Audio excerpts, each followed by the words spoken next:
जर तुमचे नातेवाईक किंवा एखादी व्यक्ती तुमची बदनामी करत असेल किंवा तुमच्याबद्दल चुगली करत असेल आणि समाजात तुमची बदनामी करत असेल, तर जरी ती व्यक्ती नातेवाईक असेल तरीही त्याला 2 वर्षापर्यंतची शिक्षा होऊ शकते. यासाठी BNS म्हणजे भारतीय न्याय संहिता सेक्शन 356 याप्रमाणे डिफामेशन म्हणजेच बदनामी.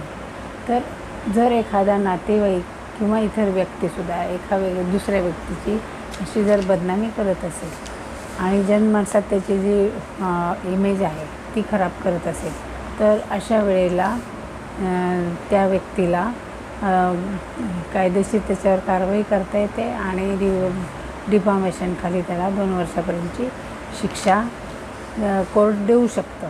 परंतु ह्याच्याबाबतचे सगळे पुरावे तुम्हाला आधी त्याला द्यावे लागतील आणि तरच हे सर्व शक्य आहे.